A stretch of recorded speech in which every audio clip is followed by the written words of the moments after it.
Hello students, in this lecture we are going to start with the electrostatic of conductors. As you have learnt in earlier classes that there is no electric field inside a conductor when it is kept in an external field. Now why is this so? So we'll study in this lecture that why there is no electric field inside a conductor when it is kept in an external electric field. So let us start. As you can see, there is a conductor which is given a charge, positive charge, such that the charge is uniformly distributed. Now as we know, the electric field lines move from positive charge and move away from it. Start from positive charge and move away from the positive charge. Now as you can see, I have kept a conductor inside the electric field. As you can see, the electric field lines are passing through the conductor. Then how can we say that there is no electric field inside the conductor kept in an external electric field? अगर आप ध्यान से देखें तो इसके अंदर से field line पास हो रही है. अगर फील्ड लाइन पास हो रही है इसका मतलब इसके अंदर इलेक्ट्रिक फील्ड होना चाहिए. Then how can we say that there is no electric field inside the conductor? So as we know, in a conductor there are free electrons which can move randomly in the conductor, but they don't come outside the conductor. They can move anywhere inside the conductor, but they can't come outside the surface of the conductor. As an electric field is applied, let's say there is an atom over here. If an electric field is applied, then we know that the electrons move opposite to the direction of free electric field, whereas the positive charge, that is protons, move along the direction of electric field. So if electric field is there, the free electron will tend to move towards this part.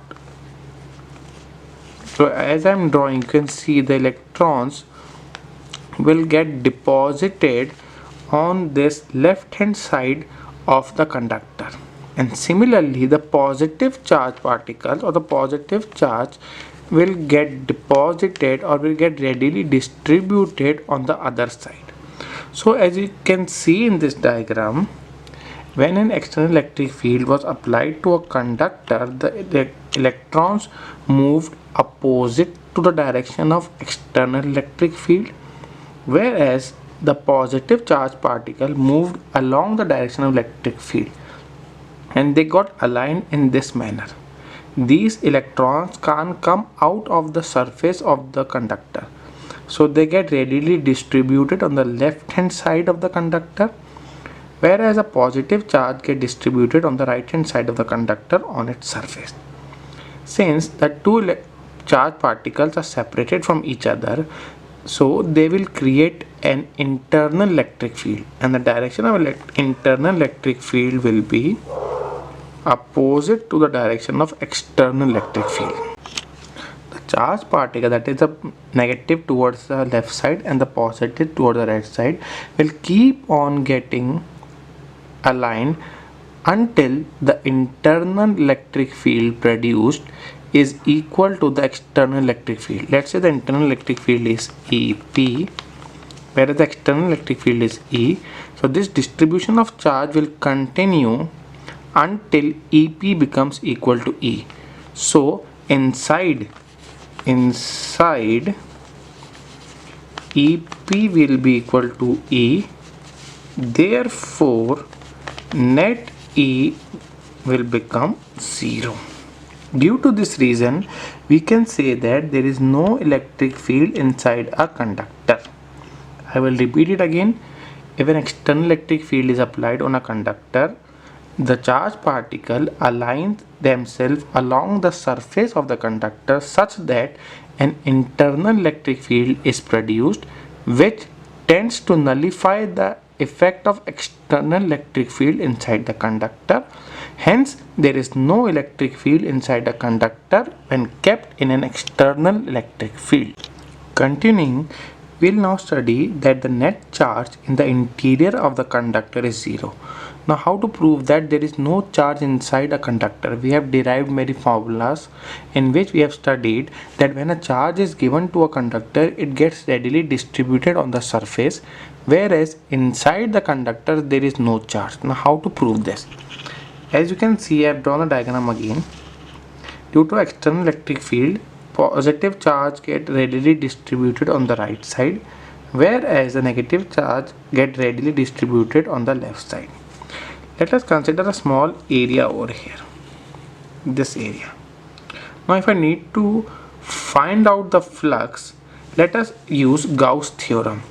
So by Gauss theorem, phi is given by surface integral of E dot ds. Let the area of this element is ds. As we know, inside the conductor electric field is 0, so we can say that phi will be equal to 0. As we have already discussed that there is no electric field inside the conductor, so the flux will be 0. But as we know, phi is equal to q by epsilon naught. Since epsilon naught is a constant, it can't be 0 and it has a fixed value. So from this equation we can say that q is 0. Hence it is proved that there is no charge in the interior of the conductor, or you can say the net charge in the interior of the conductor is 0. Moving on, we'll study electrostatic potential is constant throughout the volume of conductor and has the same value as on its surface. It means inside the conductor electric field is 0, but the electric potential, or you can say electrostatic potential, is constant. Now how to prove this? For this, let us assume or let us understand the definition of electric potential, which is equal to the work done in moving a unit positive charge from infinity to a point in the electric field. Let us consider this as infinity and let us bring 1 coulomb of charge from this point to the surface of the conductor. Let's say the work done is equal to V. So we can say that the potential on this surface of the conductor is V. Now let this 1 coulomb charge is now brought from this point to this point, or to the other end of the conductor. So what will be the work done in moving the charge inside the conductor? Here the work done will be equal to 0. Now why is this so? This is so because E is equal to 0. Since the electric field inside the conductor is 0, so the work done will be 0 because the work done is given by force into displacement, and where force is given by QE. So we can say that the work done in moving the unit positive charge from this end right side to the left side is 0. So again here the work done will be equal to V. So we can say that the potential on the right side is equal to the potential on the left side, or you can say the potential on the surface is same. Thus it is being proved that electrostatic potential is constant throughout the volume of the conductor and it's same as the value on its surface. There is an important point to remember, and that is that electrons flow from lower potential to higher potential, whereas the protons flow from higher potential to lower potential.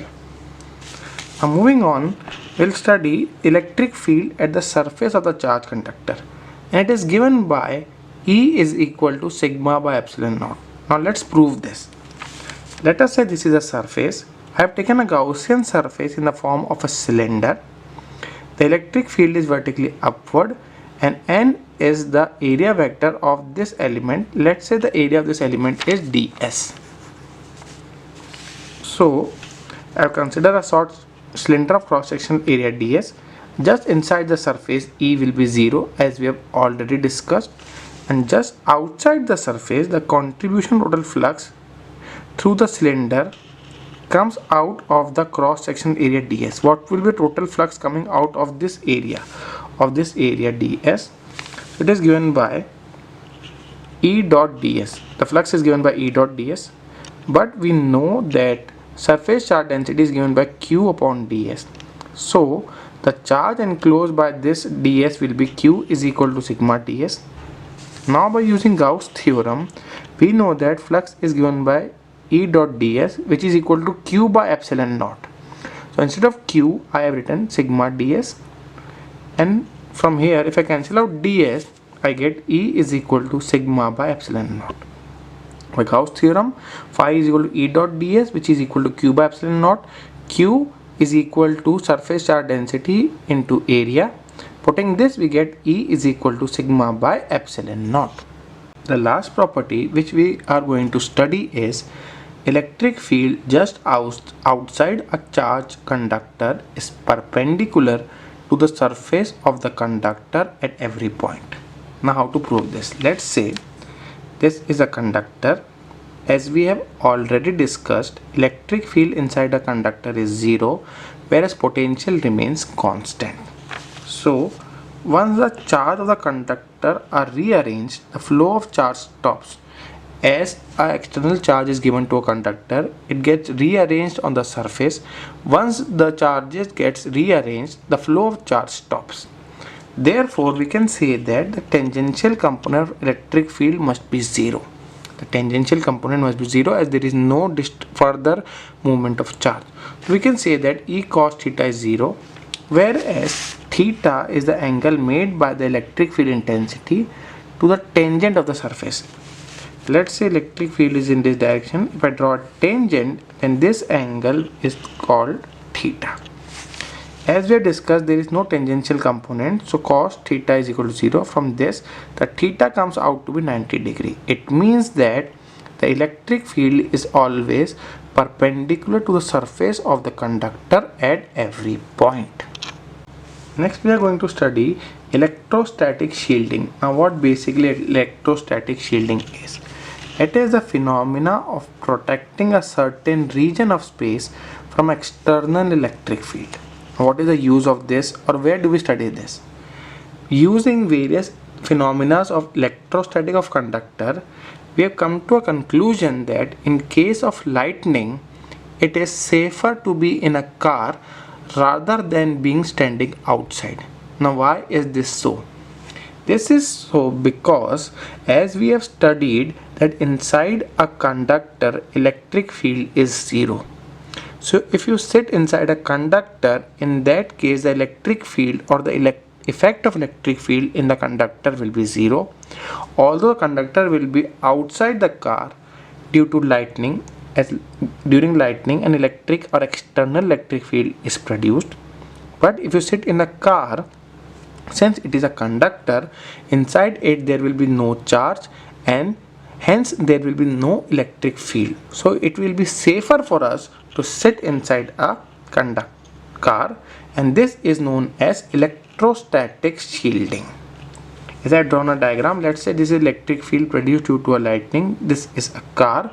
As we have discussed, the electric field inside a car will be a zero since it is a conductor. Hence it will be safer if we sit inside the car.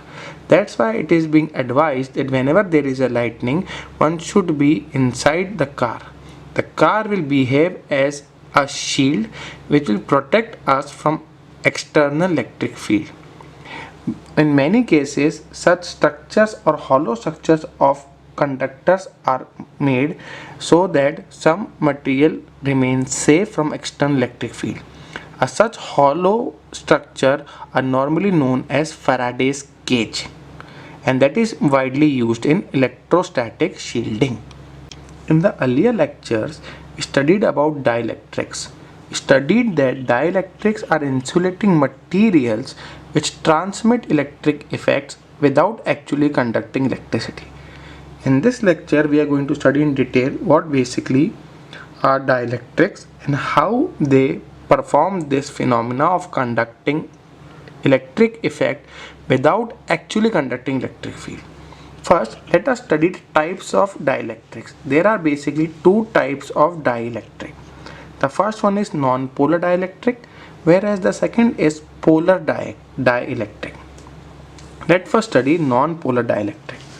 Non-polar dielectrics are the one where the center of mass of positive charge coincide with the center of mass of negative charge. Most of the non-polar dielectrics are diatomic substances. For example, hydrogen gas, oxygen gas, nitrogen gas, all these are non-polar dielectrics. Now why is this so? Let's say there are two atoms of hydrogen which are joined together. These are the nucleus and where the electrons revolve around. If we find out the center of mass, we would see that the center of mass of positive atom will positive charge or the nucleus will be over here, and similarly the center of mass of the negative electrons will also coincide at this point. So we can say that both the positive center of mass of both the positive as well as the negative charge coincide. If such a condition occurs, then it is known as non-polar dielectric. And you can also say that the net dipole moment in this will be zero. So the net dipole moment of a non-polar dielectric is zero. Examples: most of the diatomic particles such as hydrogen gas, nitrogen gas, oxygen gas are non-polar dielectrics. Moving on, what are polar dielectrics? In this, the center of mass of positive charge do not coincide with the center of mass of negative charge. Let us take an example of HCl. In this, the chlorine atom is more electronegative, whereas hydrogen atom is more electropositive. So we can say that the center of mass of positive charge will not coincide with the center of mass of negative charge. If such occurs, let's say this is the center of mass of negative charge and this is the center of mass of positive charge. So in this case there will be a permanent dipole, and if there is a permanent dipole there will be a permanent dipole moment. So in polar dielectrics there is a permanent dipole moment. Example of polar dielectrics are water, alcohol, HCl, NH3 and many more. So in non-polar dielectric there is zero dipole moment or there is no dipole, whereas in polar dielectrics there is a permanent dipole or the atoms behaves as a small dipole. This we have also discussed in the earlier lecture that a molecule of a water behaves as a dipole. Till now we have studied what are dielectrics and type of dielectric. But what basically a dielectric does, or how does it transmit electric effect without actually conducting electricity. So let us study this. In case of a conductor, if it is kept in an external electric field, since a conductor have free charge carriers, it produces an internal electric field which tends to cancel out the effect of the external electric field inside the conductor, and as we have studied, the net electric field inside the conductor becomes zero. But coming to insulator, what really happens? In insulators, there are limited or negligible amount of free charge carrier. So when it is kept in an external electric field, it will produce an internal electric field, but it will be not strong enough or large enough to cancel out the effect of external electric field inside the insulator. So we can say that in case of an insulator or a dielectric, inside the insulator or dielectric, the electric field is not equal to zero. So this is the basic difference between a conductor and an insulator. In a conductor, the net electric field inside the conductor is zero. We have discussed this. And in case of insulator, the net electric field is not equal to zero. This is because they don't have free charge carrier. So they can't produce an internal electric field which is strong enough to nullify the effect of external electric field inside the substance. So inside the substance, the net electric field is not zero in a case of a dielectric. Now how does this really happens? Let us study. See, I have taken a diagram of a non-polar dielectric and a polar dielectric. As we have discussed, in a non-polar dielectric, the net dipole moment are 0. So we can say that the center of mass of positive charge and the center of mass of negative charge coincide. So when it is kept where there is no external electric field, the net dipole moment will be 0, or you can say there is no dipole, so there will be no dipole moment. Now if we move to non-polar dielectric, you can see that each molecule or each particle will behave as a small dipole and will have a permanent dipole moment. This we have already discussed. So each of these 4 molecules have a dipole moment. But when it is kept in such a condition that there is no external electric field, then these dipoles are oriented in such a way that the net dipole moment becomes 0. For example, for this, if it is in this direction, for this it will be in this direction, so they will cancel out each other. For this ये इस direction में होगा तो इसके लिए इस direction में होगा, so they will cancel out each other. So the molecules are arranged in such a pattern that even though they have, each molecule have a certain dipole moment, but the net dipole moment of the complete system or the sample will be. Now if the non-polar dielectric is kept in an external electric field, then what will happen? So as we have discussed, electric field, let's say the electric field is in this direction, so the positive charge will move along the electric field, whereas the negative charge will move away or opposite to the electric field. So the molecule will get aligned in this pattern. Once the molecule are aligned in this pattern, there will be a net dipole moment which will add up, and we can say that this sample will now have a net dipole moment inside it. And once there is a net dipole moment, it will create an internal electric field. Similarly, same thing will happen with a with a polar dielectric. It is kept in an external electric field. They will align in such a manner that there will be a net dipole moment, and once there is a net dipole moment, there will be an internal electric field. But since in these cases the internal electric field will be very small, so it will be not able to nullify the effect of the external electric field. So there will be a net electric field inside the sample or inside the substance or inside the insulator. So the effective electric field in a polarized dielectric, E net will be given by E naught, where E naught is the external electric field, and EP is the internal electric field which was produced because of the dipole moment created by the particles of the dielectric, whether it is a non-polar dielectric or a polar dielectric. So because of this, there will be a net internal electric field. Now greater the external electric field, greater will be its polarization.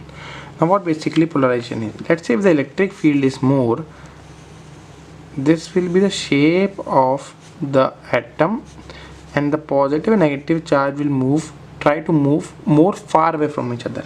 So greater the external electric field, greater will be the dipole moment, and dipole moment per unit area is known as polarization. So greater the external electric field, greater will be the polarization of dielectrics. Now the internal electric field will be given by sigma by epsilon naught, where sigma is equal to Q by A.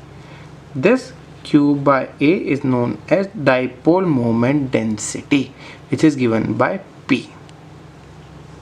Moving on, we will study electric susceptibility. Now what basic electric susceptibility is? We have already discussed that if we increase the external electric field, the polarization of the molecules of the dielectric increases. This we have studied. So we can say that polarization is directly proportional to the external electric field. If we remove the proportionality sign and use equal to, we have to write a constant. This is a Greek letter which is known as chi, and this chi is known as electric susceptibility. This electric susceptibility is material specific. It depends upon the material use. Now, what is the basically use of studying dielectric and dielectric polarization? This will be used in capacitors. When we'll start capacitor, it will be used over there, and we'll find the application of dielectric polarization capacitors, which we will be discussing in the next lecture. Thank you students for listening patiently.